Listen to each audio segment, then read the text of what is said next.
Hello friends, very good morning. Welcome to gist of the Hindu editorials.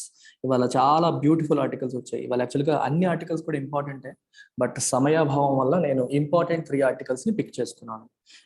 మనం first చూడబోయే article ఇది page number 6లో ఉంది and it comes under GS paper 2. Polity కిందకి మీకు వస్తుంది. కొలీజియం సిస్టంలో ఉన్న లోపాలు ఏంటి, ఎందుకు మార్పులు చేయాలి ఏంటి అని చెప్పి ఈయన ఒక హైకోర్టు లాయర్ ఈయన రాసిన ఆర్టికల్. సో నెక్స్ట్ వచ్చేసి ఎకానమీకి సంబంధించింది జిఎస్ పేపర్ 3. ఇన్ఫ్లేషన్కి సంబంధించి ఇన్ఫ్లేషన్ క్యాలిక్యులేట్ చేసే విధానంలో లోపాలు ఉన్నాయని చెప్పి ఈ పర్టికులర్ ఆధార్ చెప్తున్నారు.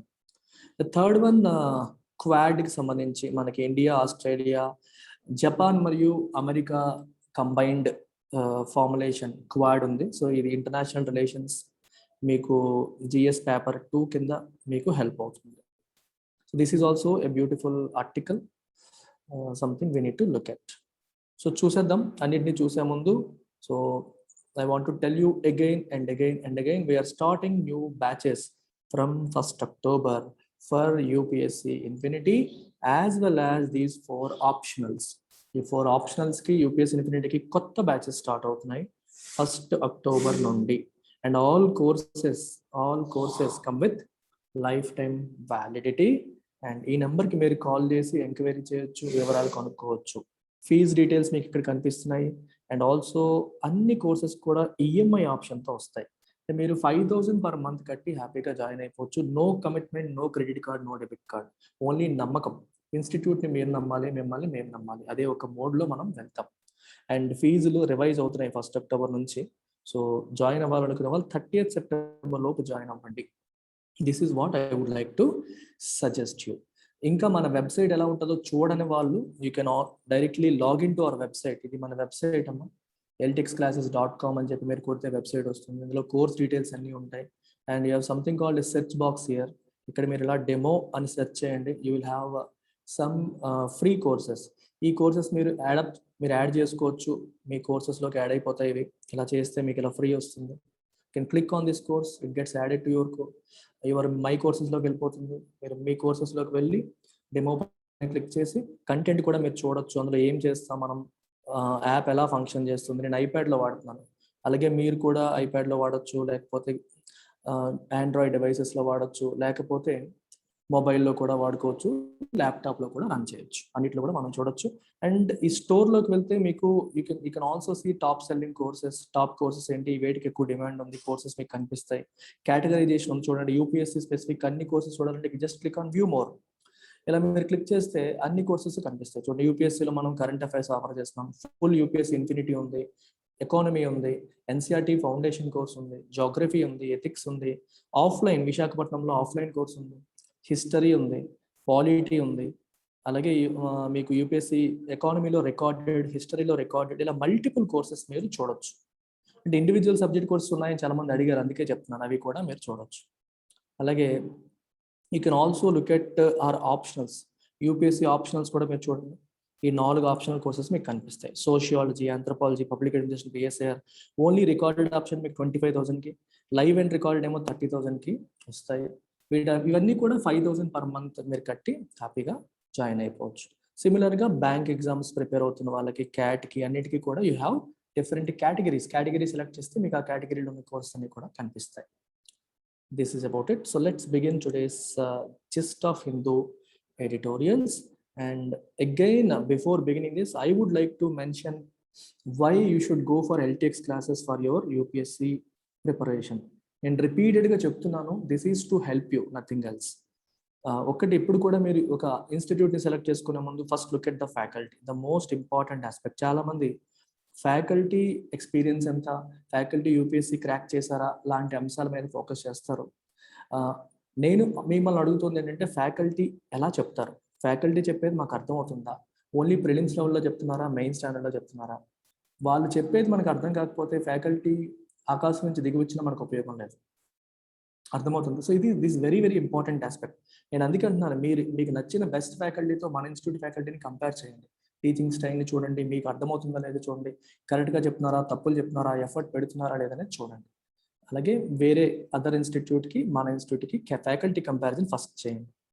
అలాగే we are giving NCERT foundation course, వాళ్ళు ఇస్తున్నారా లేదా, లేదా చెక్ చేయండి.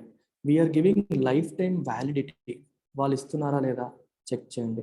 ఎఫోర్డబుల్ ఫీ, మనది ఎఫోర్డబుల్ ఫీ ఇస్తున్నారా లేదా చెక్ చేయండి. EMI option, month on month కట్టుకునే ఆప్షన్, ఎఫోర్డబుల్ ఫీ ఉంది, దాన్ని కూడా మళ్ళీ మంత్ ఆన్ మంత్ కట్టుకునే ఆప్షన్ కూడా ఉంది. అలాగే మనం group 1 we are giving for free, CSAT we are giving for free, bank exams IBPS మనం ఫ్రీగా ఇస్తున్నాం, ఎన్ఆర్ఐ సిఈటి ఫ్రీగా ఇస్తున్నాం, ఆర్బీఐ గ్రేడ్ బి కూడా కమ్స్ ఫ్రీ. ఇవన్నీ కూడా మీకు మన యూపీఎస్సి కోర్స్తో కాంప్లిమెంటరీగా వస్తాయి. All these come complimentary. నేను చెప్తుంది అబద్ధం కాదు, 100%. ఇప్పుడు ఆల్రెడీ జాయిన్ అయిన వాళ్ళందరికీ కూడా they have access to all these courses. ఇవి ఎవరన్నా ఇస్తారా? I'm 100% sure no institute in the country gives this. No institute gives lifetime validity, no institute gives EMI option. Affordable fee ఉండదు, EMI option ఉండదు, foundation course కూడా అందరూ ఇవ్వరు. అన్నిటికంటే ముందు మనలాగా అందరికీ అర్థమయ్యేలాగా చెప్పే ఫ్యాకల్టీ కూడా చాలా ఇన్స్టిట్యూట్స్లో ఉండరు. సో ఇవన్నీ చెక్ చేశాక మీరు రండి. So objective is pretty clear అమ్మా. The best course at the most affordable fee. The most affordable fee. Course, classification, app, software, classes, teachers, faculty, accessories అన్నింటిలో బెస్ట్ ఇవ్వాలనేది ఇన్స్టిట్యూట్ యొక్క aim. At the same time affordability, accessibility, పేదవాళ్ళకి కూడా UPSC అందాలి, middle class వాళ్ళకి కూడా అందాలి, అందరికీ కూడా తక్కువ కాస్ట్లో ఇన్స్టాల్మెంట్స్లో కూడా వాళ్ళు యూపీఎస్సీని అందుకోవాలి, అది కూడా లైఫ్ టైం అనేది జాబ్ వచ్చేంత వరకు కూడా ఇన్స్టిట్యూట్ వాళ్ళకి సపోర్ట్ చేయాలి అనేది objective. So make note of this phone number. ఈ నెంబర్ రాసుకొని మీరు కాల్ చేయండి, కాంటాక్ట్ చేయండి, ఎక్స్ప్లోర్ చేయండి, దెన్ చూడండి. ఇంకా చాలామంది అడుగుతున్నారు ఇండివిజువల్ సబ్జెక్ట్ జాయిన్ అవ్వచ్చా అని. ఎస్, జాయిన్ అవ్వచ్చు. నేను స్వయంగా టీచ్ చేసే subjects economy end to end నేను టీచ్ చేస్తాను, ఎథిక్స్ అండ్ ఇంటెగ్రిటీ ఈ రెండు కూడా నేను టీచ్ చేస్తాను. రెండు కూడా మీరు ఎకానమీ 10,000 రూపీస్ లైవ్ అండ్ రికార్డెడ్లో మీరు రావచ్చు. ఎథిక్స్ కూడా లైవ్ అండ్ రికార్డెడ్ అయితే 10,000. అయితే ఆల్రెడీ చాలా వరకు సిలబస్ అయిపోయింది. So I would recommend you can go for recorded version. 8,000 రూపీస్కి మీరు ఎథిక్స్లో జాయిన్ అయిపోవచ్చు. మళ్ళీ నెక్స్ట్ సైకిల్లో స్టార్ట్ అయ్యేటప్పుడు మళ్ళీ మీరు వినొచ్చు. సో ఈ రెండు నా సబ్జెక్ట్స్ మీరు వినాలి అనుకుంటే ఈ రెండు మీరు హ్యాపీగా జాయిన్ అయిపోవచ్చు. అలాగే also teach public administration and PSIR optionals. Okay, so let's begin today's editorial. Title ఏం చెప్తుందమ్మా? This judicial selection needs more than a tweak. Tweak అంటే చేంజ్, చిన్న మార్పుని మనం ట్వీక్ అంటాం. జుడిషియల్ సెలెక్షన్ చేసే ప్రొసీజర్కి చిన్న ట్వీక్ కాదు, అంటే చిన్న మార్పు కాదు, పెద్ద మార్పే అవసరం అని అర్థం. The collegium system and the mysteries underlining it's decision making dilute the importance of high courts. Collegium system మరియు కొలీజియం సిస్టమ్ ఎలా డెసిషన్స్ తీసుకుంటుంది అనే విషయంలో ఉన్న మిస్టరీ అనేది హైకోర్ట్స్ యొక్క ఇంపార్టెన్స్ని నీరుగార్చేస్తోంది, డైల్యూట్ చేసేస్తోంది అని చెప్పి అంటున్నారు. So let's understand what this collegium system is and why the author is feeling so.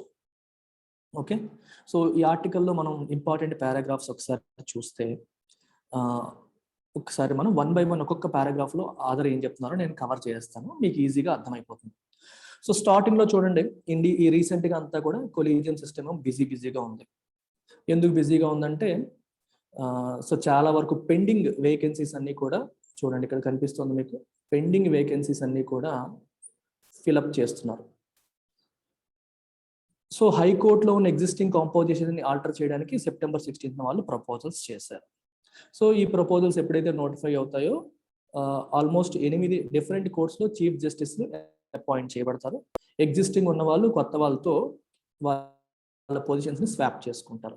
And స్లూ of peon judges. Peon అంటే ఒక చీఫ్ జస్టిస్ కంటే ఇన్ఫీరియర్ అని అర్థం, అంటే someone who is inferior to chief justice. హైకోర్టులో కానీ సుప్రీంకోర్టులో కానీ చీఫ్ జస్టిస్ తర్వాత వచ్చే వ్యక్తి, సీనియారిటీలో తన తర్వాత వచ్చే వ్యక్తిని ప్యూన్ జడ్జ్ అంటారు. They will be move to new courts అని చెప్పి రాస్తారు. ఇవి రీసెంట్గా తీసుకున్న డెసిషన్స్. అయితే సమస్య ఏం లేదు, డెసిషన్స్ గురించి ప్రాబ్లం కాదు. ప్రాబ్లం ఎక్కడ వస్తుందంటే ట్రాన్స్పరెన్సీ అనేది లేకపోవడం వల్ల సమస్యలు అనేవి వస్తున్నాయి. చూడండి, ఇక్కడ రాశారు క్లియర్గా, what ought to concern us though, ought to అంటే should concern us though is that long-standing apprehensions about the collegium's operation remain unaddressed. specifically its opacity and lack of independent scrutiny of its decisions. సో సమస్య అంతా అక్కడ వస్తుంది. Opacity అంటే lack of transparency. Opaque glass అంటారు, transparent glass, opaque glass. Transparent glass లో చూస్తే అటువైపు ఏముందో కనిపిస్తుంది, ఒపేక్ ఉంటే వెనకాల ఏముందో కనిపించదు. ఒపేక్ పాలసీ, ఒపాసిటీ అంటే ట్రాన్స్పరెన్సీ లేకపోవడం, ఏం చేస్తున్నారో ఎలా చేస్తున్నారో మనకి తెలియకపోవడం, ఎలా జరుగుతుందో మనకి ఐడియా లేకపోవడం. And lack of independent scrutiny of it's decisions, అంటే కొలీజియం సిస్టమ్ తీసుకున్న నిర్ణయాలని స్క్రూటినీ చేయడం అనేది జరగట్లేదు. అంటే వాళ్ళు కరెక్ట్గా తీసుకుంటున్నారా లేదా అనేది జరగట్లేదు. సో చాలా మందికి డౌట్ వస్తుంది, అసలు ఏంటి ఈ కథ, ఏంటి ఈ కొలీజియం సిస్టమ్ ఏంటి, వాళ్ళు ఏం చేస్తారు అనే డౌట్స్ కూడా మనకి చాలా వరకు వస్తూ ఉంటాయి. సో ఒకసారి మనం బ్యాక్గ్రౌండ్లోకి వెళ్దాం. లక్కీగా ఏమైందంటే బ్యాక్గ్రౌండ్ కూడా ఈ ఆర్టికల్లోనే రాసేశారు. ఒకసారి చూడండి కథ ఎక్కడ స్టార్ట్ అయిందో. మనకి కాన్స్టిట్యూషన్ తయారు చేసినప్పుడు కథ మొదలైంది. ఇక్కడ చూడండి, separation of powers is a bedrock principle of Indian constitutionalism. గవర్నమెంట్లో 3 విభాగాలు ఉంటాయి. ఒకటి లెజిస్లేటివ్, రెండవది ఎగ్జిక్యూటివ్, మూడవది జ్యుడిషియరీ. సెపరేషన్ ఆఫ్ పవర్స్ అంటే ఒకళ్ళ స్పేస్లోకి ఇంకొకరు వెళ్లకుండా ఎవరికి వాళ్ళకి ఇండిపెండెన్స్ ఉండేలా చేయడం అనేది ఇండియన్ కాన్స్టిట్యూషనలిజంకి bedrock principle. And that is a basic structure, that is the basic principle of Indian constitution అని క్లియర్గా రాశారు. అయితే ఆబ్జెక్టివ్ ఏంటట, inherent in that idea is the guarantee of an autonomous judiciary. ఎందుకు ఈ ప్రిన్సిపల్ వచ్చింది? జ్యుడిషియరీకి అటానమస్ నేచర్ ఇవ్వాలి, అంటే ఇండిపెండెన్స్ ఇవ్వాలి. I want you to think big. నేను మెల్లమెల్లగా చెప్తూ ఉంటాను, నేను చెప్తున్నప్పుడు మీరు ఆలోచించండి. Don't try to make notes. చాలా మంది అడుగుతుంటారు నోట్స్ రాసుకుంటామని. నోట్స్ రాయడం అనేది అంత ఇంపార్టెంట్ ఆస్పెక్ట్ కాదు. రాస్తే రాయండి, నేను కాదను, కానీ your entire energy should be to capture what I'm trying to tell you. ఏం చెప్పడానికి ప్రయత్నం చేస్తున్నాం, ఎడిటోరియల్లో ఆథర్ ఏం చెప్తున్నారు అనే దాన్ని కాంప్రహెండ్ చేయడం మీద ఎక్కువ ఫోకస్ చేయండి. ఫోకస్ అయిన తర్వాత మళ్ళీ ఇంకోసారి విని కావాలంటే నోట్స్ రాయండి. నోట్స్ రాయడం మీద ఫోకస్తో కొన్నిసార్లు చెప్పేది అర్థం చేసుకోవడంలో మిస్ అయిపోతూ ఉంటారు. Don't do that. Focus on understanding and comprehending the idea behind this editorial. Autonomous జ్యుడిషియరీని ఎన్ష్యూర్ చేయడం అనేది ఈ సెపరేషన్ ఆఫ్ పవర్స్లో ఒక ఇంపార్టెంట్ ఆస్పెక్ట్. ఇండిపెండెంట్ జ్యుడిషియరీని ఉంచడం. ఎందుకు ఇండిపెండెంట్ జ్యుడిషియరీ ఉంచాలి? ఒక మాట చెప్పండి. జ్యుడిషియరీ ఏం చేస్తుంది? ఎగ్జిక్యూటివ్ ఏదన్నా తప్పులు చేస్తే, ఎగ్జిక్యూటివ్ అంటే ఎవరు? Prime minister and council of ministers and other bureaucrats, వీళ్ళందరినీ కలిపి మనం ఎగ్జిక్యూటివ్ అంటాం. వీళ్ళు ఏమైనా తప్పులు చేస్తే, అన్కాన్స్టిట్యూషనల్గా బిహేవ్ చేస్తే వాళ్ళని దారిలో పెట్టే రెస్పాన్సిబిలిటీ జ్యుడిషియరీ తీసుకుంటుంది. మరి జ్యుడిషియరీని ఎగ్జిక్యూటివ్ కంట్రోల్లో పెట్టేసామనుకోండి, అంటే జ్యుడిషియరీ యొక్క పిలక ఎగ్జిక్యూటివ్ చేతిలో ఉందనుకోండి, అప్పుడు జ్యుడిషియరీ కూడా ఎగ్జిక్యూటివ్ ఎలా ఆడిస్తే అలా ఆడుతుంది. ఎగ్జిక్యూటివ్ అనగానే prime minister, council of ministers అనుకోండి. ఈరోజు చూడండి సిబిఐ గురించి ఎప్పుడు అంటే ఇట్స్ ఎ కేజ్డ్ ప్యారెట్ అంటారు, అంటే పంజరంలో చిలక లాంటిది, దాన్ని ఎలా ఆడిస్తే అలా ఆడుతుంది, గవర్నమెంట్ ఎలా చెప్తే అలా వింటుంది అని చెప్పి సిబిఐ మీద ఎప్పుడు ఆరోపణ వింటూ ఉంటాం మనం. అదే విషయం మనం జ్యుడిషియరీ మీద అనలేము, ఎందుకంటే జ్యుడిషియరీకి ఇనఫ్ ఇండిపెండెన్స్ కాన్స్టిట్యూషన్ ఇచ్చింది. కాన్స్టిట్యూషన్ జ్యుడిషియరీకి ఇనఫ్ ఇండిపెండెన్స్ ఇచ్చింది. చూడండి, మనకి జ్యుడిషియరీలో ఉన్న వాళ్ళ శాలరీస్ అన్ని కూడా కన్సాలిడేటెడ్ ఫండ్ ఆఫ్ ఇండియాకి ఛార్జ్ అవుతాయి. అవి పార్లమెంట్ అప్రూవల్తో సంబంధం లేదు. వాళ్ళ యొక్క ఇదే ప్రాసెస్లో వాళ్ళ యొక్క అపాయింట్మెంట్స్ కానీ, ప్రమోషన్స్ కానీ, ట్రాన్స్ఫర్స్ కానీ అవి కూడా ఎగ్జిక్యూటివ్ చేతిలో ఉండవు. మరి ఎవరి చేతిలో ఉంటాయి? కొలీజియం సిస్టమ్ చేతిలో ఉంటాయి. అదే బ్యాక్గ్రౌండ్ ఇప్పుడు చెప్తున్నాను. అంటే ఎవరు ప్రమోట్ అవ్వాలి, ఎవరు డిమోట్ అవ్వాలి, ఎవరు ట్రాన్స్ఫర్ అవ్వాలి, ఎవరికి సుప్రీంకోర్టు జడ్జిగా అపాయింట్మెంట్ ఇవ్వాలి, ఎవరు హైకోర్టు చీఫ్ జస్టిస్గా ప్రమోట్ అవ్వాలి అనే అంశాలు గవర్నమెంట్ ఇన్వాల్వ్ అవ్వదు. సుప్రీంకోర్టు తనంతట తానే చూసుకుంటుంది. ఎందుకంటే టు ఎన్ష్యూర్ ఇండిపెండెన్స్. వీటన్నింటిలో గవర్నమెంట్ దూరిపోతే గవర్నమెంట్ తీర్పులను కూడా ఇన్ఫ్లుయెన్స్ చేసే అవకాశం ఉంది అనేది అర్థం. అయితే దీని గురించి డిస్కషన్ కాన్స్టిట్యూషన్ రాసినప్పుడే వచ్చింది. ఇక్కడ చూడండి, the process of appointing and transferring judges assumes salience, importance అది అస్యూమ్ చేసుకుంటుంది. But the question of how to strike a balance between the sovereign function of making appointments and the need to ensure an independent judiciary has long plagued the republic. Appointments చేయడం అనేది sovereign function, అంటే government యొక్క function అది. అలాగే judiciary యొక్క independence maintain చేయడం కూడా equally important. రెండింటి మధ్యలో బ్యాలెన్స్ ఎలా మెయింటైన్ చేయాలి? జ్యుడిషియరీ కూడా అపాయింట్మెంట్ ఇవ్వడం అనేది గవర్నమెంట్ ఫంక్షన్. ఎందుకంటే ఏం చెప్పారు, సుప్రీంకోర్టు చీఫ్ జస్టిస్ని ప్రెసిడెంట్ అపాయింట్ చేస్తారని కాన్స్టిట్యూషన్లో రాశారు. మీరు అలా చూడండి, కాన్స్టిట్యూషనల్ ఫేమర్స్ దీని గురించి చాలా కాలం డిస్కస్ చేశారు. ఫైనల్గా అంబేద్కర్ గారు చెప్పిన మిడిల్ కోర్స్ని ఫాలో అయ్యారు. అంబేద్కర్ గారు ఏం చెప్పారు చూడండి, judges to the supreme Court are to be appointed by the President of India in consultation with the Chief justice of India and such other judges he deemed fit. Supreme కోర్టుకి జడ్జెస్ని appoint చేసేటప్పుడు ఆయన Chief justice of ఇండియాని consult చేయాలి. ఎవరు? President has to consult with Chief justice of India and other judges who are senior and who are important. వాళ్ళతో consult చేసి జడ్జెస్ని అపాయింట్ చేయాలి అని చెప్పి కాన్స్టిట్యూషన్ చెప్పింది. అలాగే judges to high court are to be appointed by the president in consultation with the CJ, governor of the state and chief justice of that court. High court జడ్జిల కోసం చీఫ్ జస్టిస్ని, ఆ రాష్ట్ర గవర్నర్ని మరియు ఆ రాష్ట్ర చీఫ్ జస్టిస్ని కన్సల్ట్ చేసి ప్రెసిడెంటే అపాయింట్ చేస్తారు. గుర్తుపెట్టుకోండి, చాలా మంది అనుకుంటారు హైకోర్టు జడ్జెస్ని గవర్నర్ అపాయింట్ చేస్తారు. హైకోర్టు జడ్జెస్ని కూడా ప్రెసిడెంటే అపాయింట్ చేస్తారు, కాకపోతే గవర్నర్ని కన్సల్ట్ చేస్తారు. ట్రాన్స్ఫర్స్ విషయంలో కూడా the president May move a judge from one high court to another after consulting CJ. అర్థమైందా? ఈ విషయంలో కూడా ప్రెసిడెంట్ సిజేని కన్సల్ట్ చేసి ట్రాన్స్ఫర్స్ చేయడం అనేది జరుగుతుంది. ఇక్కడ వరకు ప్రాబ్లమే లేదు. అంటే ఏం చేసినా ఎవరు చేస్తారు అంటే ఏం చెప్తాం? ప్రెసిడెంట్ చేస్తారని చెప్తాం. కానీ ఎవరిని కన్సల్ట్ చేసి? చీఫ్ జస్టిస్ని, సుప్రీంకోర్టు జడ్జెస్ని కన్సల్ట్ చేసి సందర్భాన్ని బట్టి వెళ్తారు. అయితే సమస్య అంతా ఎక్కడొస్తుంది? Where primacy rests. అంటే ప్రెసిడెంట్ తీసుకునే నిర్ణయం ఫైనలా, లేకపోతే చీఫ్ జస్టిస్ వాళ్ళు ఏం రికమెండ్ చేశారో అది ఫైనలా? ఏది ప్రైమసీ, ఏది ఇంపార్టెంట్? ప్రెసిడెంటే డిసైడ్ చేయొచ్చు అన్నప్పుడు ఏమవుతుంది? మన ఎగ్జిక్యూటివ్ ప్రెసిడెంట్ ఇన్ఫ్లుయెన్స్ చేస్తుంది. ప్రైమ్ మినిస్టర్ చెప్తారు, నేను ఒక లిస్ట్ ఇస్తాను, వాళ్ళని అపాయింట్ చేయండి అని చెప్పి. ఇంకోవైపు ఏమో వీళ్ళని కన్సల్ట్ చేయాలని చెప్తున్నారు. వీళ్ళ కన్సల్టేషన్ ద్వారా వీళ్ళు చెప్పిన ఫాలో అవ్వాలా, లేకపోతే ప్రెసిడెంట్ ఇండిపెండెంట్గా డెసిషన్ తీసుకోవచ్చు అనేది పెద్ద సమస్య. ఈ రెండిట్లో ఎవరికి ఇంపార్టెన్స్ ఉంది అనేది సమస్య అయింది. ఒకసారి దానికి సంబంధించి కూడా హిస్టరీ ఏం చెప్తుందో చూడండి. ఈ పర్టికులర్ కాన్స్టిట్యూషన్లో చెప్పిన అంశాల్లో ఎక్కడ కూడా కొలీజియం అనే పేరు రాయలేదు. ఇక్కడ ఏం రాశారు? అక్కడ చీఫ్ జస్టిస్ని and other judges whom he deems fit, ఎవరినైతే ఇంపార్టెంట్ అనుకుంటున్నారో వాళ్ళని కన్సల్ట్ చేయాలని రాశారు, కానీ కొలీజియం అనే పదం రాయలేదు. కానీ 1993 నుంచి సుప్రీంకోర్టు ఒక సెకండ్ జడ్జెస్ కేసులో ఒక తీర్పునిచ్చింది. సెకండ్ జడ్జెస్ కేసులో ఏంటది? The word consultation has been interpreted to mean concurrence. Consultation అనే పదం అక్కడ రాశారు కదా, దాని యొక్క మీనింగ్ కన్కరెన్స్ అని. కన్కరెన్స్ అంటే వాళ్ళ యాక్సెప్టెన్స్ అని. అంటే సిజేఐ యాక్సెప్టెన్స్ లేకుండా మీరు చెయ్యలేరు. సో కన్సల్టేషన్ యొక్క మీనింగ్ కన్కరెన్స్ అని చెప్పి సెకండ్ జడ్జెస్ కేసులో 1993లో సుప్రీంకోర్టు వ్యాఖ్యానించింది. ఇంకా ఏం చెప్పింది? ఈ కన్కరెన్స్ అనేది not just from CJI but from a body of judges that the judgment described as collegium. అర్థమైందా మీకు? 1993లో సెకండ్ జడ్జెస్ కేసులో సుప్రీంకోర్టు చెప్పింది ఎవరి ఒపీనియన్ తీసుకోవాలంట? CJI and body of judges. దీన్నే కొలీజియం అనే పేరుతో పిలవడం అనేది జరిగింది. వాళ్ళతో కన్సల్ట్ చేసి వాళ్ళ కన్కరెన్స్తో మీరు డిసైడ్ చేయాలని చెప్పారు. ఆ రకంగా కోర్టు అనేది ఒక కొత్త సిస్టమ్ని, కొత్త ప్రాసెస్ని క్రియేట్ చేసింది. రైట్? సో అల్టిమేట్గా ఎవరి దగ్గరికి వెళ్ళిపోయింది? The primacy came to rest in the top echelons of the judiciary.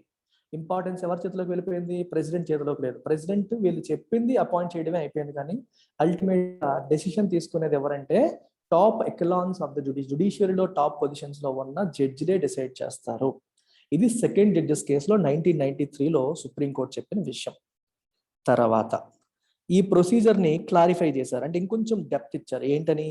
The collegium for appointments to supreme court and for transfers between high courts now comprises the CJI and his 4 senior most colleagues. ఇక్కడ body of judges అన్నారు కానీ ఎంతమందో చెప్పాల. తర్వాత ఏం చెప్పారు? CJI ఆయన తర్వాత ఉన్న 4 senior most judges, 4 senior most judges అని చెప్పి మనకి ప్రొసీజర్ని క్లారిఫై చేశారు. Right? So and for appointments to the high court comprises the CJI his 2 senior most colleagues. సుప్రీంకోర్టుల అపాయింట్మెంట్కి 4, హైకోర్టుల అపాయింట్మెంట్స్కి 2 సీనియర్ మోస్ట్ కొలీగ్స్. అలాగే హైకోర్టులో అపాయింట్మెంట్ చేసేటప్పుడు collegium must also consult other senior judges on the supreme court who had previously served as judges of the high court. High court జడ్జిలుగా పనిచేసిన వాళ్ళని కూడా కన్సల్ట్ చేయాలి. సుప్రీంకోర్టులో ప్రజెంట్ జడ్జెస్ కానీ ఇంతకుముందు హైకోర్టులో చేశారు, అలాంటి వాళ్ళని కూడా కన్సల్ట్ చేయాలి. ఇదంతా కూడా ఒక మెమొరాండమ్ ఆఫ్ ప్రొసీజర్ అనే దాంట్లో మెన్షన్ చేశారు. In fact no guidance on how judges are to be selected. This is the crux of the article. అర్థమైందా? ఎవరు చేస్తారు అని డిసైడ్ చేశారు తప్పితే హూ అనే దాన్ని డిసైడ్ చేశారు. ఎవరు చేస్తారు? CJI along with his senior most judges అని చెప్పారు. కానీ హౌ, ఎలా చేస్తారు అనే దాన్ని మెన్షన్ చెయ్యలేదు. ఇక్కడ అదే రాశారు, no actual guidance and how judges are to be selected. Seniority బట్ట, మెరిట్ బట్ట, పర్ఫార్మెన్స్ బట్ట మెన్షన్ చెయ్యలేదు. అందుకని ఒపాసిటీ ఉంది, కొలీజియం సిస్టమ్ అనేది సరిగ్గా ఫంక్షన్ చేయట్లేదు, వాళ్ళు ట్రాన్స్పరెంట్ గా ఉండట్లేదు అని చెప్పి మన గవర్నమెంట్ ఆఫ్ ఇండియా ఏం చేసిందంటే, they try to create something called national judicial appointments committee. National judicial appointments commission ని ఇన్కార్పొరేట్ చేసింది. ఎలా చేసింది? 99th కాన్స్టిట్యూషనల్ అమెండ్మెంట్ తీసుకొచ్చి, అంటే 99వ రాజ్యాంగ సవరణ చట్టం చేసి పార్లమెంట్ ఏం చేసిందమ్మా, ఒక కొత్త కమిటీని ఏర్పాటు చేసింది, కమిషన్ ని ఏర్పాటు చేసింది. ఈ కమిటీలో ఎవరు ఉంటారంట? మెంబర్స్ ఫ్రమ్ జ్యుడిషియరీ ఉంటారు, ఎగ్జిక్యూటివ్ ఉంటారు, అండ్ కామన్ మ్యాన్ కూడా ఉంటారు. మనం ప్రజల నుంచి కూడా కొంత ఎమినెంట్ పీపుల్ కూడా ఇందులోకి తీసుకుంటారు అనేది వాళ్ళ యొక్క ఉద్దేశం.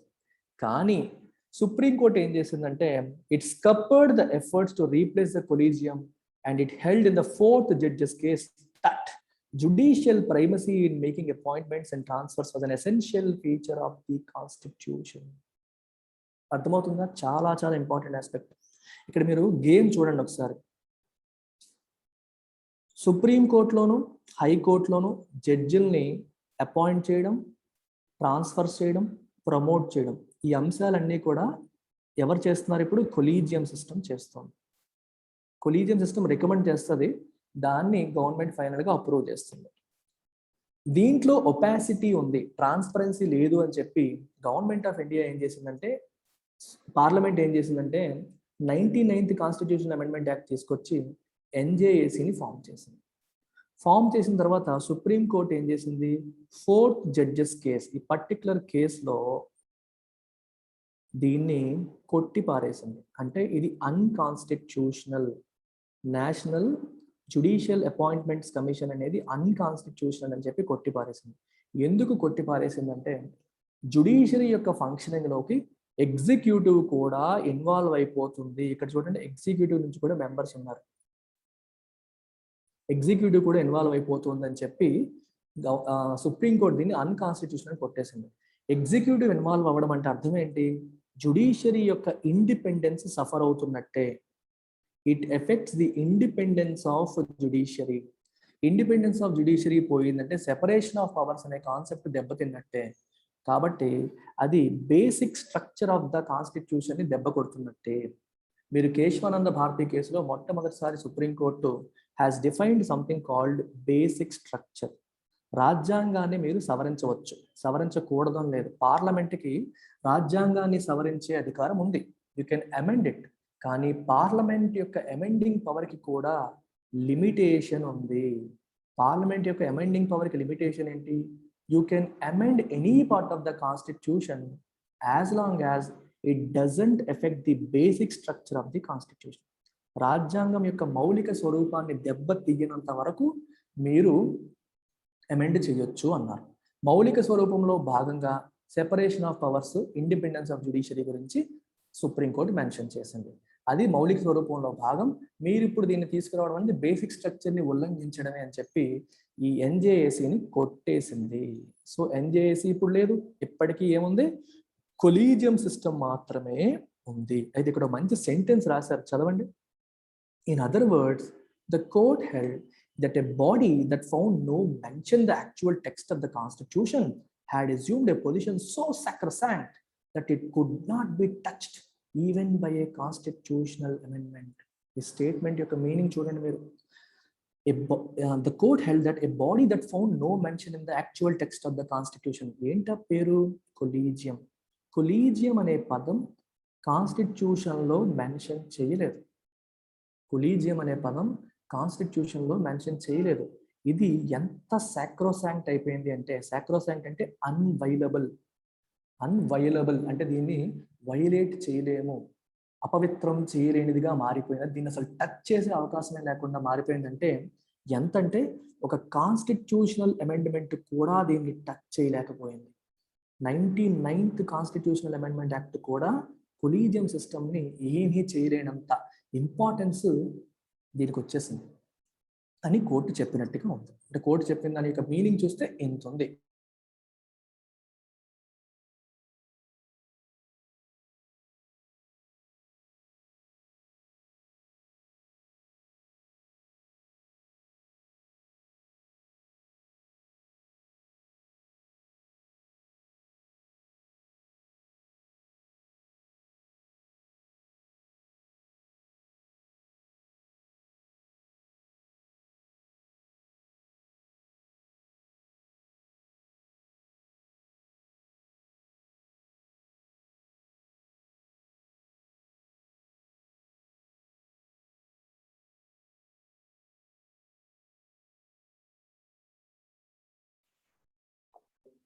అలా కొలీజియం సిస్టమ్ అనేది సాక్రోసాంక్ట్గా మారిపోయిందని చెప్పి రాశారు. ఇక్కడ ఇంకా ఏం చెప్పారంటే నెక్స్ట్ పారాగ్రాఫ్లో ఈ ఎన్జేఏసీ కూడా పర్ఫెక్ట్ ఏం కాదు. ఎందుకంటే చాలా భయాలు ఉంటాయి. ఎందుకంటే చూడండి, ఈ కమిషన్లో మనకి ఎగ్జిక్యూటివ్ మెంబర్స్ అంటే గవర్నమెంట్ మినిస్టర్స్ వీళ్ళందరూ వచ్చేస్తే ఏమవుతుంది, వాళ్ళు మాలియబుల్ జడ్జెస్ అంటే వీళ్ళు చెప్పిన మాట వినేలాంటి జడ్జెస్ని అపాయింట్ చేసే అవకాశం ఉంటుంది. గవర్నమెంట్ ఎలా ఉంటుందంటే వాళ్ళు ఎవరు ఏం చెప్తే అది వినేసే జడ్జిల్ని అపాయింట్ చేసేస్తే వాళ్ళ పబ్బం గడుపుకోవచ్చు అనే అవకాశం కూడా ఉంటుంది. అందుకని కమిషన్ వల్ల కూడా భయాలు ఉన్నాయి. కమిషన్ వస్తే కూడా మనకి సమస్యలు ఉన్నాయి. అందుకని దేర్ఫోర్ ఇట్ ఈస్ ప్లాజిబుల్ అంటే reasonable to argue that proper alternative వచ్చేంత వరకు కూడా కొలీజియం సిస్టమే బెస్ట్ సొల్యూషన్, రైట్? అందుకే senior most judges of supreme కోర్టుకి ప్రైమసీ ఇవ్వడం అనేది ప్రస్తుతానికి only practical way to ensure independence of judiciary అని చెప్పి అనుకున్నారు. అయితే సుప్రీంకోర్టు ఒక మాట ఇచ్చి తప్పింది. ఏంటా మాట? ఎన్జేఏసీని కొట్టేసినప్పుడు సుప్రీంకోర్టు ఏం చెప్పిందంటే ఎగ్జిస్టింగ్ సిస్టమ్ని రిఫార్మ్ చేస్తానని చెప్పింది. కానీ 6 సంవత్సరాలు గడిచాయి, కానీ ఆ రిఫార్మ్స్ అన్నిటినీ మర్చిపోయింది, ఏమీ చేయలే. ఇన్ఫ్యాక్ట్ కొత్త మెమొరాండమ్ ఆఫ్ ప్రొసీజర్ తీసుకొస్తానని చెప్పింది, కానీ it is nowhere in site.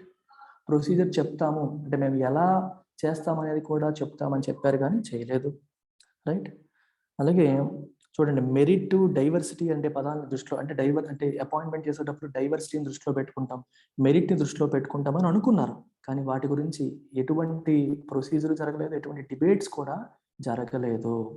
So చివరికి ఎలా అయిపోయిందంటే we have arrived at a consensus that enveloping a veil over the process of selection is essential to judicial autonomy and that there is no legitimate reason why the public should know how judges are chosen and transferred. చాలా ఎలా తయారైపోయిందంటే process of సెలక్షన్కి చూడండి, ఎవరిని select చేస్తారు, ఎలా select చేస్తారు అనే విషయానికి ఒక ముసుగు వేయడం. ఎన్వలపింగ్ ఏ వీల్ అంటే ముసుగు, అది పూర్తిగా కప్పేసి అంటే లోపల ఏం జరుగుతుందో తెలియకుండా ఉండడం అనేది ఎసెన్షియల్ లాగా అయిపోయింది. అసలు ప్రజలకు తెలియాల్సిన అవసరమే లేదు అన్నట్టుగా తయారైపోయింది. ఇప్పుడు పలానా జడ్జిని ప్రమోట్ చేశారంటే ఎందుకు చేశారు? Nobody nose. ఎలా చేశారు? Nobody nose. So senior most judges చేశారు కాబట్టి మనం వాళ్ళని నమ్మాలి అనే ఆస్పెక్టే ఉంది తప్పితే ఎందుకు చేశారు, ఎలా చేశారు ప్రజలకు తెలుసుకునే హక్కు కూడా లేకుండా మారిపోయింది. రీసెంట్గా కూడా చూడండి ఇక్కడ, in the case of latest set of recommendations 5 chief justice of high courts have been reshuffled. Our constitutional scheme envisages no power of administrative superintendence in the Supreme Court over the high courts. కాన్స్టిట్యూషన్లో high courts పైన administrative superintendence supreme కోర్టుకు ఉంటుందని ఎక్కడ రాయలేదు. మరి transfers అన్ని కూడా హ్యాపీగా చేసేస్తున్నారు. But when the transfers are made routine, when the process of appointing chief justice of high courts is shrouded in secrecy, a de facto system of oversight is put in place. దీని అర్థం ఏంటి? హైకోర్టులో ఉన్న judges యొక్క transfers కూడా రొటీన్గా సుప్రీంకోర్టే చేసేయడం, appoint చేయడం అంతా కూడా బై డిఫాల్ట్ జరిగిపోతుంది. సో ఇది జరిగిపోతుందని అర్థం ఏంటి? ఇది కూడా సీక్రెసీ, షరౌడెడ్ ఇన్ సీక్రెసీ, సీక్రెట్గా జరిగిపోతున్నాయి. It means de facto system. ఈ రెండు పదాలు మీకు వస్తాయి. డిజ్యూర్ అంటే as mentioned in law, de facto అంటే as it is happening in reality. De facto అంటే ఇన్ రియాలిటీ, డెజ్యూర్ అంటే యాజ్ పర్ లా. కొన్ని చట్ట ప్రకారం ఉంటాయి, కొన్ని చట్టంలో కాకుండా బయట ఇంకో సిస్టమ్ నడుస్తూ ఉంటుంది. కాన్స్టిట్యూషన్లో ఏం మెన్షన్ చేయకపోయినా సరే ఇన్ రియాలిటీ హైకోర్టు పైన కంప్లీట్ ఓవర్ సైట్ అనేది సుప్రీం కోర్టుకి ఉంది అన్నట్టు మనకి కనిపిస్తుంది. సో ఈ ఆధార్ ఏమంటాడంటే getting back the shine. High courts యొక్క ఇంపార్టెన్స్ తగ్గిపోతుంది. హైకోర్టుల విషయంలో కూడా కంప్లీట్గా సుప్రీంకోర్టు డెసిషన్స్ తీసుకుంటుంది. చూడండి, there was a time when Chief justice of high courts declined invitation to the supreme Court. ఇంతకుముందు హైకోర్టు చీఫ్ జస్టిస్లు సుప్రీంకోర్టుకి అపాయింట్ మీరు వచ్చేయండి అన్నా సరే మేము రామని చెప్పేవాళ్ళం. ఎందుకంటే వాళ్ళ వర్క్ని, వాళ్ళు ఆల్రెడీ చేస్తున్న వర్క్ని అంతగా వాల్యూ ఇచ్చేవాళ్ళు. సో రెస్టోరింగ్ హైకోర్ట్ని అలాంటి పొజిషన్కి రెస్టోర్ చేయడం అనేది ఎసెన్షియల్. కాన్స్టిట్యూషన్ మీద మనకి ట్రస్ట్ పెరగాలంటే హైకోర్ట్స్కి మళ్ళీ అటువంటి షైన్ అనేది రెస్టోర్ చేయాలి. Right, achieving this will know doubt require more than just tweak in the process of appointments. ఇది చేయాలంటే హైకోర్ట్స్కి అంత ఇంపార్టెన్స్ ఇవ్వాలంటే ప్రజెంట్ జరుగుతున్న ప్రాసెస్లో మార్పులు రావాలి.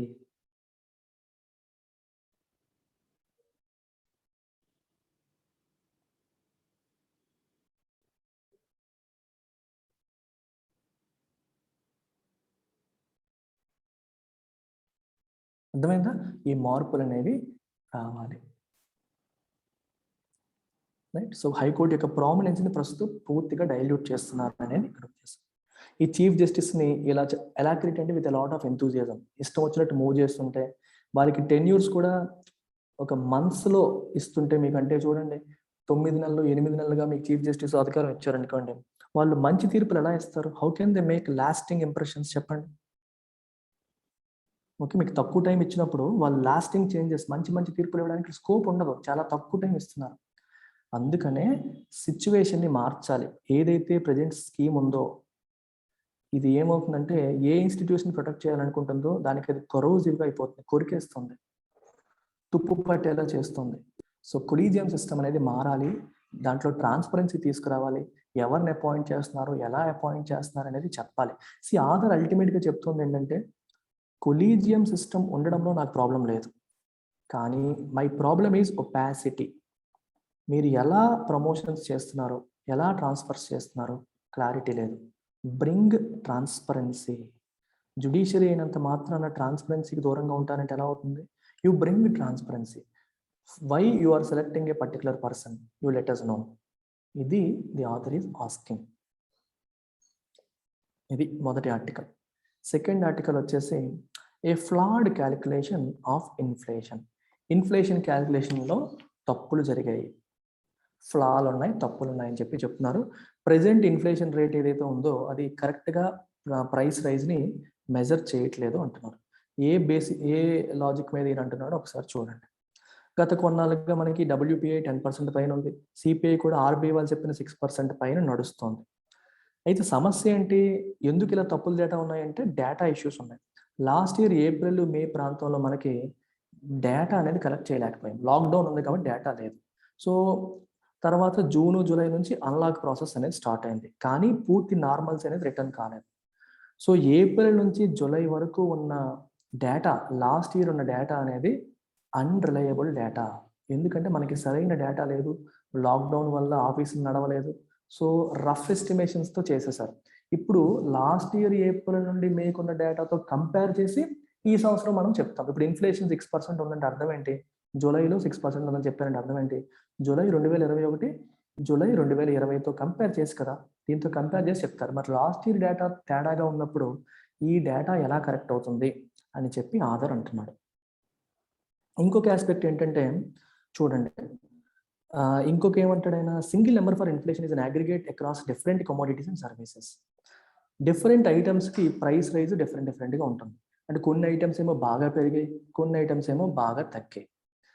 ఇంకా మీరు ఎగ్జాంపుల్స్ తీసుకుంటే WPI విషయంలో ప్రొడక్షన్కి సంబంధించిన వెయిట్స్ ఎక్కువ ఉంటాయి, CPI విషయంలో కన్జంప్షన్కి సంబంధించిన వెయిట్స్ ఎక్కువ ఉంటాయి. కన్జ్యూమర్ ప్రైస్ ఇండెక్స్లో ఏం తీసుకుంటారు? మనం రోజు కన్జ్యూమ్ చేసుకునే గుడ్లు, పాలు, ఫుడ్ ఐటమ్స్, సర్వీసెస్ ఇవన్నీ ఉంటాయి.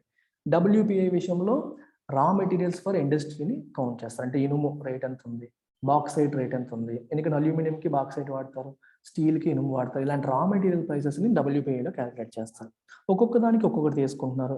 ఇంకొకటి ఏంటి, మళ్ళీ కన్జంప్షన్ బాస్కెట్ కూడా పూర్కి వేరే ఉంటుంది, మిడిల్ క్లాస్కి వేరే ఉంటుంది, రిచ్కి వేరే ఉంటుంది. సో సిపిఐ రిచ్ పీపుల్ తినే ఫుడ్ వేరు, మన మిడిల్ క్లాస్ తినేది వేరు, పూర్ వేరు. సో ఒక్కొక్కరికి ఒక్కొక్క టైప్ ఉంటుంది. ఒక రకంగా తీసుకుంటే మనం తీసుకున్న బాస్కెట్ అనేది యావరేజ్ ఆఫ్ ఆల్ త్రీ. ఇంకో రకంగా చెప్పాలంటే it represents none of the category. ఇది పూర్ని రిప్రజెంట్ చేయదు, మిడిల్ని రిప్రజెంట్ చేయదు, అలాగే రిచ్ని రిప్రజెంట్ చేయదని ఆధార్ అంటున్నాడు. ఇంకా ఏమంటున్నారు, లాక్డౌన్ టైంలో, ఈ అన్లాక్ టైంలో people largely consume essentials. Essentials అంటే మనం రోజువారీ తప్పనిసరిగా తీసుకోవాల్సిన నిత్యావసరాలు అంటాం, వాటిని మాత్రమే కన్జ్యూమ్ చేశారు. అంతేగాని డిస్క్రిషనరీ స్పెండింగ్ ఆపేశారు. టీవీలు, ఫ్రిడ్జ్లు ఇలాంటివి కొనడం అనేది ఆపేశారు. అదే తప్పనిసరిగా ఏది వాడాలి అది మాత్రమే తిన్నారు, ఖర్చు పెట్టారు. తప్పితే కావాలని, అంటే నాకు కావాలనిపించింది, కొనాలనిపించింది కొంటున్నాం, అవసరాల కోసం కొంటున్నాం అనే ఐటమ్స్ని పూర్తిగా ఆపేశారు. ఇంకా మీరు RBI డేటా చూస్తే జనవరి 2020లో 105 ఉన్న కన్జ్యూమర్ కాన్ఫిడెన్స్ ఏమో జనవరి 2021కి 55.5కి పడిపోయింది. కన్జ్యూమర్ కాన్ఫిడెన్స్ పడిపోయింది అంటే అర్థం ఏంటి, వాళ్ళకి వాళ్ళ ఎంప్లాయ్మెంట్ సరిగ్గా లేదని, ఫ్యూచర్ అంత బాగుండబోదని నెగిటివిటీ ఉంది. నెగిటివిటీ ఉన్నప్పుడు ఎవరు స్పెండింగ్ చేయరు. అర్థమవుతుందా? That means even when the economy started to grow officially, 2021 జనవరి అంటే ఆల్రెడీ ఎకానమీ గ్రో అవడం మొదలైంది. కన్జ్యూమర్ కాన్ఫిడెన్స్ మాత్రం రికవర్ అవ్వలేదు. ఎంప్లాయ్మెంట్ తక్కువే ఉంది, ఇన్కమ్స్ తక్కువే ఉన్నాయి. ఇంకొక రిపోర్ట్ ప్రకారం 23 కోట్ల మంది పవర్టీ లైన్ బిలోకి పడిపోయారు. ఇదంతా దీని అర్థం ఏంటి? So different sections of population యొక్క కన్జంప్షన్ బాస్కెట్ మారిపోయింది. మీకు ఎగ్జాంపుల్ చెప్తాను చూడండి. ఒకడు మిడిల్ క్లాస్లో ఉండేవాడు, వాడు ఫుడ్ కోసం 10,000 రూపీస్ ఖర్చు పెట్టేవాడు, ఉద్యోగం పోయింది. he has now come to lower class or poor అయిపోయేసరికి he has cut down his expenses to food to 6,000. అంటే ఇక్కడ కన్జంప్షన్ బాస్కెట్ మారినట్టే కదా. ఇంతకుముందు ఏం తినేవాడు, ఇప్పుడు అది తినట్లా. ఇంతకుముందు దేనికోసం ఖర్చు పెట్టేవాడు, అది ఖర్చు పెట్టట్లా, తగ్గించేసుకున్నాడు ఖర్చులన్నీ కూడా. అర్థమైందా మీకు? సో పీపుల్ యొక్క కన్జంప్షన్ బాస్కెట్ మారిపోయింది. అంటే పాండమిక్ ముందు ఏం తినేవారు, ఎలా ఉండేవాళ్ళు అలా ఉండట్లేదు, ఖర్చులు తగ్గించుకున్నారు. కానీ మన క్యాల్కులేషన్ మాత్రం పాత ప్రకారమే చేస్తున్నాము. ఇంతకుముందు దేనికి ఎంత వెయిట్ ఉందో ఇప్పుడు అంతే వెయిట్ ఇస్తున్నాము. వీళ్ళు తినే ఆహార అలవాట్లు కూడా మార్చుకున్నారు, ఎందుకంటే ఆదాయం తగ్గిపోయింది కాబట్టి. మారిన ఆహార అలవాట్లని రిఫ్లెక్ట్ చేసేలాగా బాస్కెట్ మీరు చేంజ్ చేయలేదు. సో అందుకని మీరు ఇప్పుడు ఇస్తున్న డేటా కరెక్ట్ కాదని చెప్పి ఆధార్ అంటాడు. So that's what he's trying to tell us. ఇంకా మీరు చూస్తే చూడండి, inflation data underrepresent services in the consumption basket. ఇన్ఫ్లేషన్లో ఎక్కువగా కూడా ప్రొడక్షన్, ఫుడ్ ఐటమ్స్ ఉంటాయి కానీ సర్వీసెస్ గురించి తక్కువ రాస్తారు. మీరు WPIలో యాక్చువల్గా GDPలో 55% సర్వీసెసే. మనందరికీ తెలిసిందే, మన GDPలో 55% సర్వీసెస్ ఉంటుంది. సో రిమైనింగ్ 45%కి మన మ్యానుఫ్యాక్చరింగ్ ప్లస్ అగ్రికల్చర్ కలిపి 45% ఉంటే, అగ్రికల్చర్ అరౌండ్ 16-17% ఉంటుంది, రిమైనింగ్ ఏమో మ్యానుఫ్యాక్చరింగ్ ఉంటుంది. 55% కాంట్రిబ్యూషన్ సర్వీసెస్. కానీ WPI క్యాలిక్యులేషన్లో మీకు నో రిప్రజెంటేషన్ ఫర్ సర్వీసెస్. WPIలో ఓన్లీ రా మెటీరియల్స్ మాత్రమే చూస్తారు, సర్వీసెస్ కౌంట్ చేయరు. అండ్ CPI క్యాలిక్యులేషన్లో ఓన్లీ 40% మాత్రమే సర్వీసెస్, రిమైనింగ్ అంతా సర్వీసెస్. అంటే చూడండి, మెడికల్ సర్వీసెస్ కావచ్చు, స్కూల్ కావచ్చు, హెయిర్ కట్ చేసుకో, ఇవన్నీ సర్వీసెస్, ఫుడ్ కాదు కదా. They are not items, they are services. Transport is a service, ఇలాంటివి అనమాట. CPI క్యాలిక్యులేషన్లో ఓన్లీ 40% మాత్రమే ఉన్నాయి. సో అలాగే హెల్త్ కాస్ట్ అనేవి బాగా పెరిగాయి. మరి పెరిగిన హెల్త్ కాస్ట్ని మనం ఇన్ఫ్లేషన్లో క్యాప్చర్ చేస్తున్నామా? చేయట్లేదు. ఎడ్యుకేషన్ కాస్ట్లు బాగా పెరిగాయి, మొబైల్ ఫోన్స్ వాడకం, ల్యాప్టాప్లు, వైఫైలు ఇవన్నీ వాడాల్సి వస్తుంది. సో అవి పెరిగాయి, అదేమన్నా మనం ఫ్యాక్టర్ చేస్తున్నామా? చేయట్లేదు. అల్టిమేట్గా నేను ఏం చెప్తున్నాడంటే, ఓవరాల్గా డేటా అనేది మారిపోయింది, ప్రజల ఆహారపు అలవాట్లు మారిపోయాయి, వాళ్ళు ఫంక్షన్ చేసే తీరు మారిపోయింది. సో కాబట్టి మీరు ఇన్ఫ్లేషన్ క్యాప్చర్ చేసే విధానాన్ని మార్చాలి, కానీ మార్చలేదు అని చెప్తున్నారు. సో ఇక్కడ ఈ పారాగ్రాఫ్లో ఏం చెప్పారంటే, ఇన్ఫ్లేషన్ అనేది నేను చాలాసార్లు చెప్తూ ఉంటాను. ఇన్ఫ్లేషన్ ఎలా వర్క్ చేస్తుందో ఒకసారి చూడండి. People say it effects the poor disproportionately. ఈ పదం చాలా చాలా ఇంపార్టెంట్. మీకు ఇంతకుముందు కూడా చెప్పాను, కొన్ని సెంటెన్సెస్ చెప్తాను, నోట్ చేసుకోండి. You should use them in your answer writing. Inflation effects the poor disproportionately. Inflation పేదవాడిని, డబ్బున్న వాడిని ఒకేలాగా ఎఫెక్ట్ చేయదు. పేదవాడిని ఎక్కువ దెబ్బ కొడుతుంది, డబ్బున్న వాడి కంటే పేదవాడిని ఎక్కువ దెబ్బ కొడుతుంది. డబ్బున్న వాడికి ఈ వస్తువుల యొక్క ధరలు పెరిగిపోయినా ఎనఫ్ క్యాష్ ఉన్నవాడికి పెద్ద ప్రాబ్లం ఏం లేదు. నేను 10 లక్షలు సంపాదిస్తాను లేదా 5 లక్షలు సంపాదిస్తాను నెలకి. ఫుడ్ కోసం నేను పెట్టేది హార్డ్లీ 20,000. 20,000 కాస్త 25,000 అయితే ఆ 5,000 పెరిగితే నాకు ఏ నొప్పి ఉంటుంది? ఏ నొప్పి ఉండదు. నేను సంపాదించేదే 20,000 అనుకోండి. 10,000 రూపాయలు ఫుడ్కి అయ్యేది కాస్త 15,000 అయింది అనుకోండి, నాకు నొప్పి ఉంటుంది. అర్థమైందా? పేదవాడంటే ఇంకా దారుణం. మన సంపాదన తక్కువ ఉన్నప్పుడు మనం కొనే వస్తువుల ధరలు పెరిగిపోతే అది మనకి చాలా స్ట్రాంగ్గా ఇంపాక్ట్ చేస్తుంది. సో అప్పుడు ఏమవుతుంది? పేదవాడు ఏం చేసుకుంటాడు? He will curtail his essential consumption. తన ఫుడ్ తినడం కూడా తగ్గించేసుకుంటాడు. డబ్బులు లేక తన కన్సంప్షన్ కూడా తగ్గించుకునే పరిస్థితి కనిపిస్తుంది. ఎందుకంటే పేదవాళ్ళు చాలా మంది అనార్గనైజ్డ్ సెక్టార్లో పనిచేస్తారు. అనార్గనైజ్డ్ సెక్టర్ అంటే అర్థం ఏంటి? కన్స్ట్రక్షన్ సెక్టర్ కావచ్చు, Mahatma Gandhi national rural employment guarantee act కావచ్చు, టైలరింగ్ కావచ్చు. ఇది గవర్నమెంట్ అఫీషియల్ డేటాలోకి వీళ్ళు రారు. వీళ్ళకి సోషల్ సెక్యూరిటీ నెట్ లేదు, అంటే వీళ్ళకి పిఎఫ్లు లేవు, శాలరీ హైకులు ఉండవు, అంటే ఎప్పుడు జాబ్ ఉంటుందో ఎప్పుడు ఊడిపోతుందో తెలియదు, జాబ్ గ్యారంటీ ఉండదు, ఎటువంటి ఫెసిలిటీస్ ఉండవు. ఇలా పనిచేసే వాళ్ళే ఇండియాలో 94% అనార్గనైజ్ సెక్టర్లో ఉంటారు. ఇప్పుడు వస్తువుల ధరలు పెరిగాయి కదా, ఇప్పుడు సెంట్రల్ గవర్నమెంట్ ఎంప్లాయీస్ అనుకోండి, ఇన్ఫ్లేషన్ పెరిగే కొద్దీ వాళ్ళకి డిఏ కాంపోనెంట్ ఒకటి ఉంటుంది, డ్రాట్ అలవెన్స్ అని, కరువు భత్యం అని చెప్పి ఇస్తారు. సో ఇన్ఫ్లేషన్ బాగా పెరిగితే వాళ్ళకి శాలరీ రివైజ్ చేస్తారు, పెంచుతారు. ప్రైవేట్ సెక్టర్లో కూడా ఇయర్ ఆన్ ఇయర్ శాలరీలు గ్రోత్ ఉంటాయి. కానీ ఇప్పుడు ఈ పరిస్థితి చూడండి మీరు ఒకసారి. ఎప్పుడైతే మీకు అనార్గనైజ్ సెక్టర్లో వాళ్ళ వస్తువుల ధరలు పెరిగినా, ఏ ధరలు పెరిగినా వాళ్ళ భవిష్యత్తు మాత్రం మారదు, వాళ్ళ భవిత మాత్రం మారదు, వాళ్ళ ఇన్కమ్ అనేది పెరగదు. సో వాళ్ళు వాళ్ళ కన్జంప్షన్ తగ్గించుకోవాల్సిన పరిస్థితి అనేది వస్తుంది. కన్జంప్షన్ తగ్గించుకోవాల్సిన పరిస్థితి వస్తుంది. They cannot bargain for higher incomes as prices rise. ధరలు పెరిగినా సరే హయ్యర్ ఇన్కమ్ కోసం వాళ్ళు బార్గెయిన్ చేయలేరు. సో దెబ్బ తింటారు. అర్థమైందా? దెబ్బ తినడం అనేది జరుగుతుంది. ఇక్కడ ఇంకొక ఆస్పెక్ట్ కూడా మీకు చెప్పాలి. ఒక ఇంపార్టెంట్ పదాన్ని వాడాడు, రిగ్రెసివ్ ట్యాక్స్ అనే పదం వాడారు. ఎక్కడుందో చూస్తున్నాను. ఇక్కడ ఉంది. It is regressive. ఇక్కడ ఈ కాన్సెప్ట్ మీరు ఒకసారి చూడండి. సో దానికి వెళ్ళే ముందు ఈ పారాగ్రాఫ్ కూడా టచ్ చేద్దాం, అన్ని కవర్ చేద్దాం.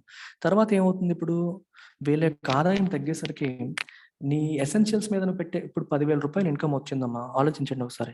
ఇంతకుముందు మన నిత్యావసరాలన్నీ కలిపి కొనడానికి 5,000 రూపాయలు ఖర్చు అయ్యేది. సో మనకి 5,000 రూపాయలు మిగిలేది. ఈ 5,000 రూపాయలతో వాళ్ళు వేరే ఖర్చులు పెట్టేవాళ్ళు, రైట్? ఇప్పుడు నా ఆదాయం ఏమో 10,000 ఉంది, కానీ ఎక్స్పెన్సెస్ ఏమో 7,000 అయిపోయాయి. ఇప్పుడు నాకు మిగిలేదంతా 3,000. ఇంతకుముందు నేను 5,000 రూపాయలు నాన్ ఎసెన్షియల్స్ కోసం ఖర్చు పెట్టేవాడిని, ఇప్పుడు 3,000 మాత్రమే ఖర్చు పెట్టగలుగుతాను. సో నాన్ ఎసెన్షియల్స్ కోసం ఖర్చు పెట్టడానికి డబ్బులు తగ్గిపోయాయి కాబట్టి డిమాండ్ అనేది తగ్గిపోయింది. దీనివల్ల ఏమవుతుంది? ఒక విషియస్ సైకిల్ అనేది మొదలవుతుంది. ఎటువంటి సైకిల్ చూడండి. విషియస్ అంటే ఒక negative cycle. So try to understand this concept. So demand అనేది ఏమైందమ్మా? తగ్గిపోయింది. డిమాండ్ తగ్గినప్పుడు ఏమవుతుంది? వస్తువుల యొక్క సేల్స్ తగ్గిపోతాయి. సేల్స్ తగ్గినప్పుడు కంపెనీ యొక్క రెవెన్యూస్ తగ్గిపోతాయి. రెవెన్యూస్ తగ్గిపోయినప్పుడు ఎంప్లాయ్మెంట్ పెరుగుతుందా తగ్గుతుందా? తగ్గుతుంది. ఎట్ ద సేమ్ టైం గవర్నమెంట్కి వచ్చే ట్యాక్సుల ద్వారా వచ్చే ఇన్కమ్ ఏమవుతుంది? తగ్గుతుంది. సో గవర్నమెంట్ దగ్గర ఇన్కమ్ తగ్గినప్పుడు గవర్నమెంట్ యొక్క ఎక్స్పెండిచర్ ఏమవుతుంది? గవర్నమెంట్ చేతిలో డబ్బులే లేవు, గవర్నమెంట్ ఏం ఖర్చు పెడుతుంది? తగ్గుతుంది.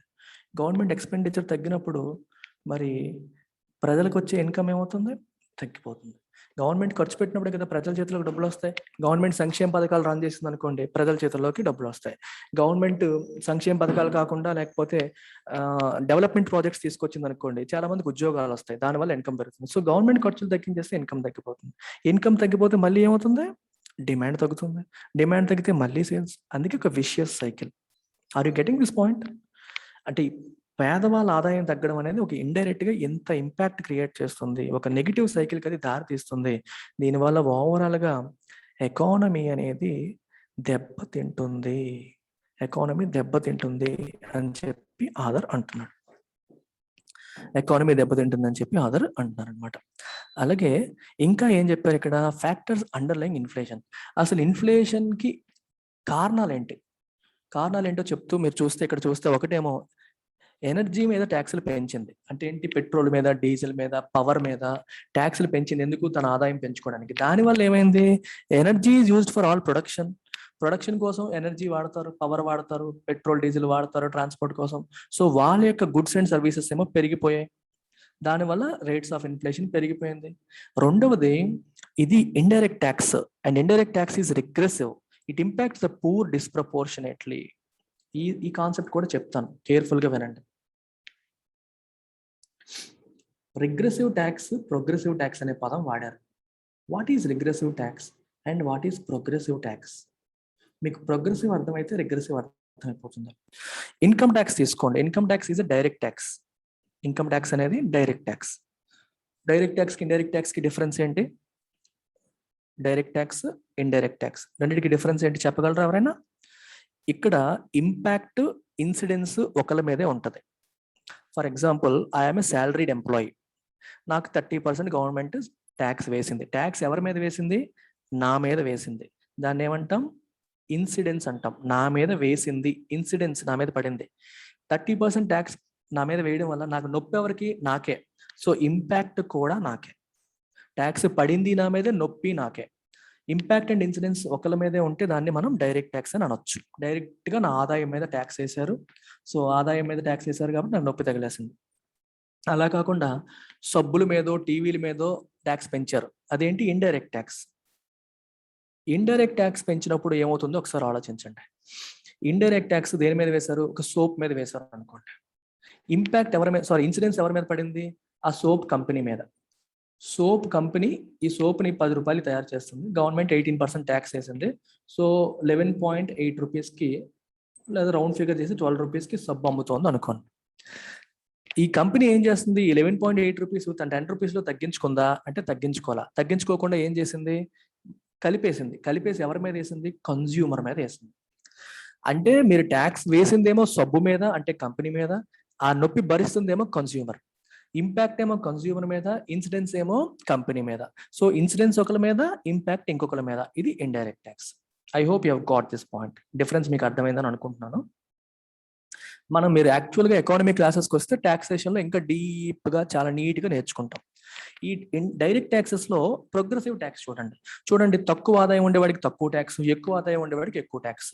మరి గవర్నమెంట్ ఇస్తుంది 0 to 2.5 lakhs 0% tax, 2.5 to 5 lakhs 10% tax, ఇలా పెడతారు. అంటే నీ ఆదాయం పెరిగే కొద్దీ నువ్వు కట్టాల్సిన ట్యాక్స్ అనేది పెరుగుతుంది. దాన్ని ప్రోగ్రెసివ్ ట్యాక్స్ అంటాం. అంటే బాగా డబ్బున్నోడు ఎక్కువ ట్యాక్స్ కడతాడు, తక్కువ ఆదాయం ఉన్నాడు తక్కువ ట్యాక్స్ కడతాడు అనేది దీని అర్థం. అలా కాకుండా రిగ్రెసివ్ ట్యాక్స్ అంటే పేదవాడు ఎక్కువ నొప్పి భరిస్తాడు, రిచ్ తక్కువ నొప్పి భరిస్తాడు అనుకోండి. పేదవాడికేమో ఎక్కువ నొప్పి, రిచ్కేమో తక్కువ నొప్పి అనుకోండి. అది రిగ్రెసివ్.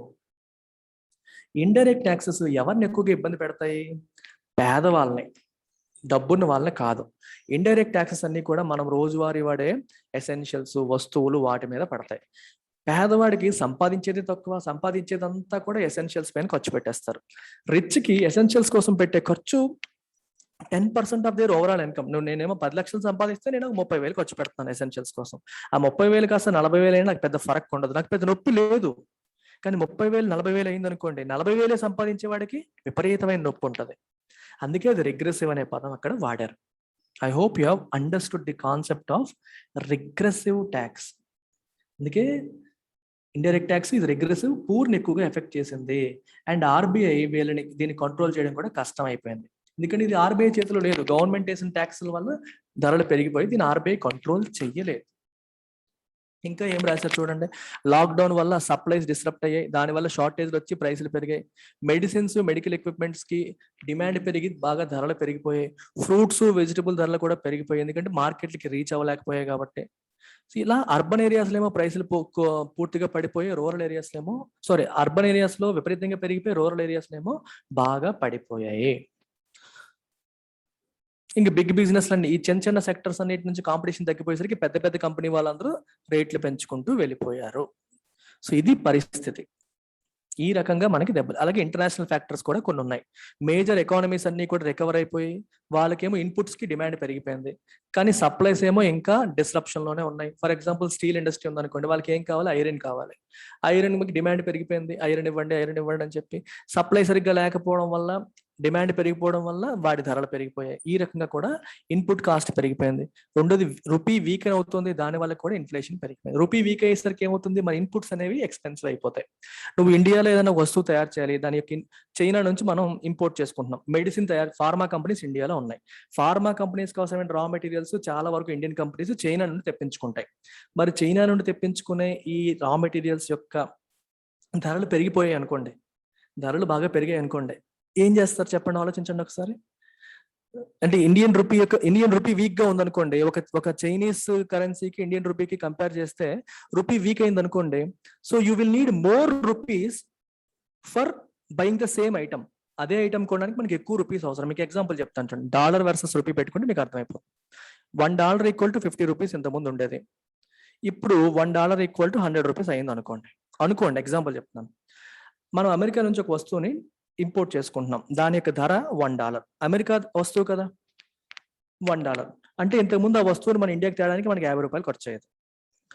ఇప్పుడు అదే వస్తువుని తేడానికి 100 రూపీస్ ఖర్చు అవుతుంది. అంటే అర్థం ఏంటి, రూపీ వీక్ అయిపోయింది. ఇంత ముందు కంపేర్ చేస్తే రూపీ వీక్ అయిపోవడం వల్ల మనకి ఖర్చు పెరిగిపోయింది, ఇంపోర్ట్ కాస్ట్ పెరిగిపోయింది. మరి ఇంపోర్ట్ కాస్ట్ పెరిగినప్పుడు దాన్ని ఉపయోగించి మనం తయారు చేసే వస్తువు కాస్ట్ కూడా పెరిగిపోతుంది. ఇన్పుట్ కాస్ట్ పెరిగిపోయింది, సో అవుట్పుట్ కాస్ట్ కూడా పెరిగి దానివల్ల కూడా ఇన్ఫ్లేషన్ కి దారితీస్తుంది. ఇవన్నీ చెప్పారు, ఇంటర్నేషనల్ రీజన్స్ కూడా కారణంగా ఉన్నాయని చెప్పి. సో అల్టిమేట్ గా ఏం చెప్తున్నారంటే, ఇన్ఫ్లేషన్ మెజర్ చేసే విధానంలో లోపాలు ఉన్నాయి, క్యాల్కులేషన్ చేసే విధానం అనేది మారాలి. ఈ పేదవాళ్ళు ఎక్కువగా సఫర్ అవుతున్నారు, దానివల్ల డిమాండ్ తగ్గిపోతుంది, ఎకానమీ కూడా సఫర్ అవుతుందని ఆధార్ ఫైనల్ గా చెప్పడం జరిగింది. అమ్మా అలిసిపోయానమ్మా, ఈ ఆర్టికల్ నేను ఇంకోసారి కవర్ చేస్తానండి. I'm really tired. సో ఈ 2 ఆర్టికల్స్ మీరు చూడండి. Take care, bye.